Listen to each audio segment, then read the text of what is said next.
We see AI doing all this wild stuff, right? Writing code, making incredible art. But what if it could help with something as complex and human as psychological counseling? Today, we are diving into some really cool research about building an AI therapist that isn't just smart, it's smart enough to know when it needs to ask for help. So let's start with this one big question. What if an AI, instead of just spitting out answers, actually understood its own limits? What if it could pause, think, and maybe even consult a team of experts before it responds to someone who's really struggling? That's the big idea we're digging into today, turning AI from just an answer machine into a thoughtful, collaborative partner for mental health. So, why is this such a big deal? Well, the need for good, accessible mental health care is absolutely massive, and AI seems like it could be a game changer. But there's a catch. A lot of the early attempts at AI therapy, well, they just weren't quite hitting the mark. There was this huge gap between what people needed and what the AI was actually giving them. The problem, as the researchers put it, was that these early models would give what they called hollow, unhelpful suggestions. Or worse, they'd get stuck in these repetitive loops, saying the same thing over and over. They just didn't have the kind of flexible, adaptive structure you need for a real human conversation about tough stuff. They could give you facts, sure, but they couldn't really guide you. So to fix this, you can't just build a better chatbot. Nope. You've got to teach it to think like an actual therapist. And to do that, the team behind this project turned to one of the most powerful and well-respected methods in all of psychology. And that method is called cognitive behavioral therapy, or CBT for short. The idea behind CBT is just fascinating. It's not just about trying to feel better, it's about changing the logic that's causing the feelings in the first place. CBT helps you see how your thoughts, your feelings, and your actions are all connected, so you can start to challenge the thought patterns that are holding you back. We all fall into these patterns sometimes. They're called cognitive distortions. Things like catastrophizing, where your brain immediately jumps to the absolute worst-case scenario.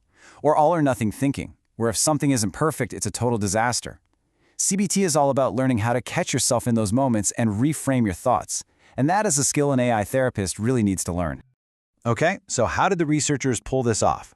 They created this amazing new framework called AutoCBT. The secret sauce isn't just one super smart AI. It's a whole team of them, working together, each with its own specialty. Here's how this team actually works. A person asks a question. The main counselor AI looks at it and asks itself a really important question. Am I confident enough to handle this on my own?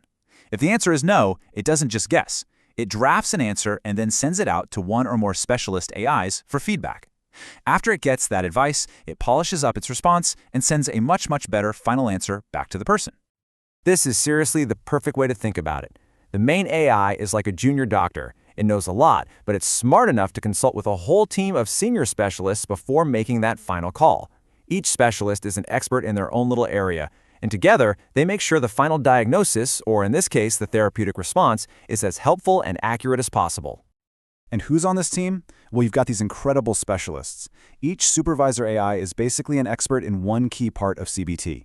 There's an empathy expert, one that's a pro at spotting those cognitive distortions we talked about, another that helps you reflect, one for practical strategies, and even an encouragement expert.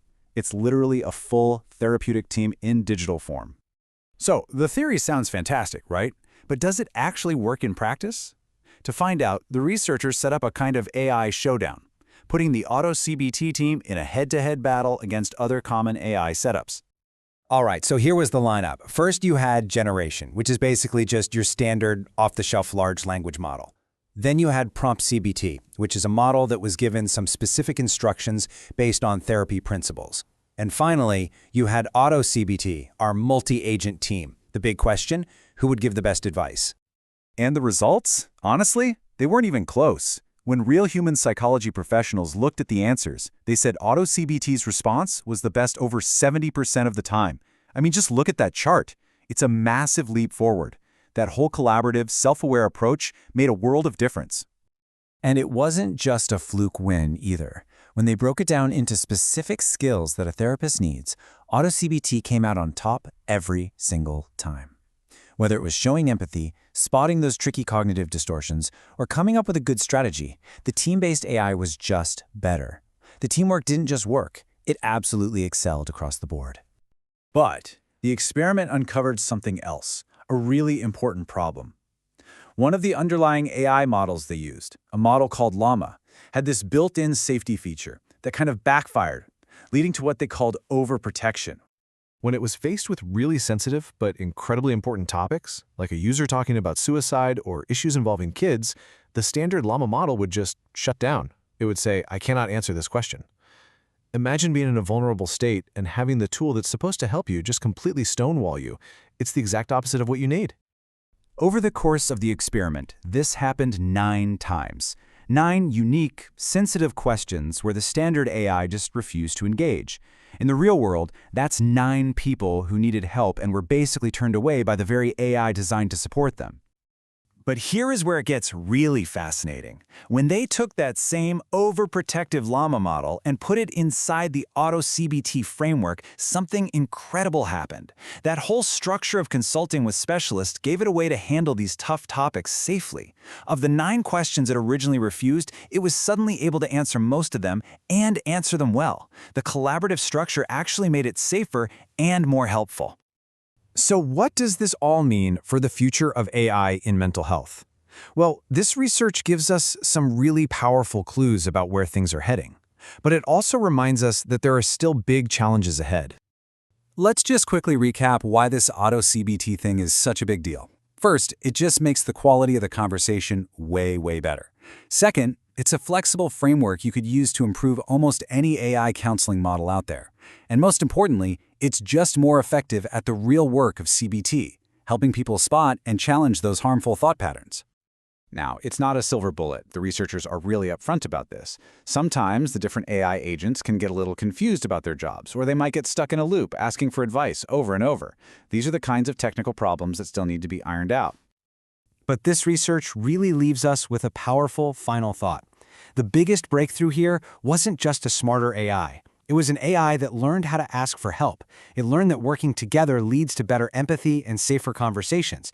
And it just makes you wonder if the key to a more human-like AI isn't just more data, but teaching it the wisdom of teamwork. What other complex human skills could it unlock next?